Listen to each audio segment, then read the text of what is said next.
के उनके परिवार लोग हैं वो अभी किन्हीं पे कोई शक जाहिर नहीं किए हैं। इसलिए हम लोग हर एक बिंदु पर ये जांच कर रहे हैं।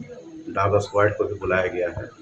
हेलो नमस्कार दोस्तों, एक बहुत बड़ी घटना आई है सामने। जी हां, बिहार के नवादा जिले के बुधौली पंचायत के मुखिया को दिन दहाड़े गोली मारकर हत्या कर दी गई है।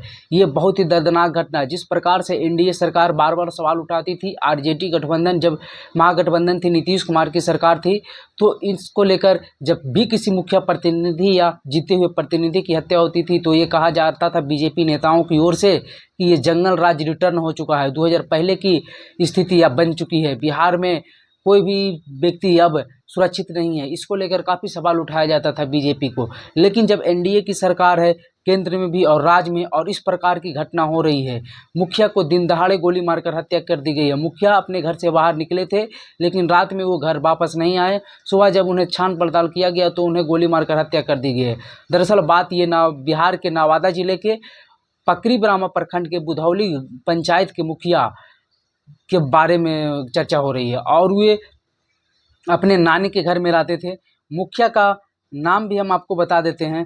दरअसल बात ये है कि बुधौली पंचायत के मुखिया पप्पू मांझी थे।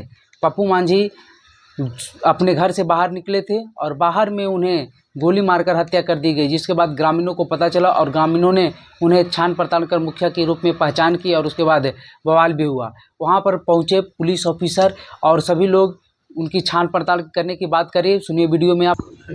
क्या लग रहा है सर कि मतलब अभी तक कुछ आप लोग का अभी तक कारणों प्रथम दृष्टया क्या लग रहा है? जैसे कि उसके जो भी फैमिली के उनके परिवार लोग हैं वो अभी किन्हीं पे कोई शक जाहिर नहीं किए हैं। इसलिए हम लोग हर एक बिंदु पर ये जांच कर रहे हैं। डॉग स्क्वाड को भी बुलाया गया है और जिला की डीआई टीम भी घटनास्थल पर आ रही है। हम लोग बहुत जल्द घटना को उद्भेदन कर लेंगे और इसमें जो भी सम्मिलित होंगे उनको गिरफ्तार कर लिया जाएगा। सर ये कोई चुनावी रंजिश वगैरह तो ऐसा अभी वैसा उनके परिवार के द्वारा तो नहीं बताया गया है। हम लोग इस बिंदु पर भी जांच कर रहे हैं। कब ये घटना हुई थी सर? ये मतलब रात को या सुबह? जैसा कि उनके परिवार बता रहे हैं कि रात में उनके मोबाइल पे कॉल आया था करीब 10 बजे के आसपास। उसके बाद वो घर से निकले हैं, सुबह उसका डेड बॉडी पाया गया। तो इस प्रकार से मुखिया की हत्या हो जाती है दिन दहाड़े, और इस पर सरकार क्या एक्शन लेती है आगे देखने वाली बात होगी। लेकिन जिस प्रकार से बीजेपी सरकार हमलावर रहती थी तेजस्वी की सरकार के समय कि कोई भी प्रतिनिधि की देहांत हो जाता था या मार दिया जाता था, इसको लेकर आपराधिक घटनाओं को लेकर दिन दहाड़े ऐसी घटनाएं बिहार में होती है, और आज भी बीजेपी चुप है। और आज बीजेपी की राज्य में भी बहुत सारे ऐसी घटनाएं हो रही है। दिन दहाड़े अब अफसरों की, मुखियाओं की हत्या, रंगदारी मांगी जा रही है। तो ये भी घटनाएं, क्राइम की घटनाएं बिहार में बढ़ती ही जा रही है। नीतीश कुमार जिस प्रकार के, जिस छवि के नेता हैं, वो कहा जाता है कि वे सुशासन की सरकार है, लेकिन आप लोग देख रहे हैं कि किस प्रकार से क्राइम रेट फिर से बढ़ना शुरू हो गया है। और दिन दहाड़े मुखिया का हत्या होना ये बहुत बड़ी बात है। इससे पहले भी कितने मुखिया और कितने जीते हुए प्रतिनिधि की हत्या हो चुकी है, आप लोग जानते ही होंगे। तो आप देख रहे हैं कि किस प्रकार से अब एनडीए सरकार इस पर क्या एक्शन लेती है। हालांकि सम्राट चौधरी जिस प्रकार से बयान देते हैं, जो मौजूदा समय में बिहार के उप मुख्यमंत्री हैं, उन्होंने कहा था कि बिहार में बालू माफिया, ज़मीन माफिया और माफियाओं को बिहार में जगह नहीं मिलेगी। या तो नेपाल के बॉर्डर जाएंगे, या तो जेल के अंदर जाएंगे, या फिर झारखंड के बॉर्डर पार करेंगे।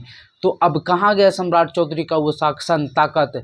क्योंकि जिस प्रकार से छात्र नेताओं को पटना लॉ यूनिवर्सिटी में मार दिया जाता है, रामकृपाल यादव के इलेक्शन के बाद गोली चल जाती है, मीसा भारती के चुनाव सारण खत्म होते ही एक व्यक्ति की मौत हो जाती है, और आज एक मुखिया नवादा जिले के पकरी ब्राह्मा प्रखंड के बुधौली पंचायत के मुखिया की गोली मारकर दिन दहाड़े हत्या कर दी जाती है। तो इन सभी घटनाओं पर बीजेपी नेताओं का मुंह मौन क्यों है, और कब तक इस पर एक्शन होगा, ये देखने वाली बात होगी। लेकिन हम लोग इसको लेकर सदृष्ट होना चाहिए, सरकार की इन बातों को तक पहुंचाना चाहिए सरकारों तक, क्योंकि सरकार जिस प्रकार से बोलती है वो करके नहीं दिखती, जमीन धरातल पर नहीं दिख रही है। दिन दहाड़े हत्याएं अब आम सी बनती जा रही है। ये आरोप जो तेजस्वी पर लगता था, वो आरोप अब भी एनडीए सरकार पर भी है। तो आगे क्या एक्शन लेती है देखने वाली बात होगी। पुलिस अफसर क्या इस पर कार्रवाई करते हैं, और कौन है इसके पीछे? मुखिया का कोई करीबी तो नहीं है, या फिर मुखिया के जो अपोजिशन में लड़े थे वो तो नहीं है। इन सभी बातों को जब जांच पड़ताल होगी तब पता चलेगा, तो ये देखने वाली बात होगी। जैसे ही कुछ नई खबर आती है हम आपको बताएंगे। वीडियो देखने के लिए धन्यवाद।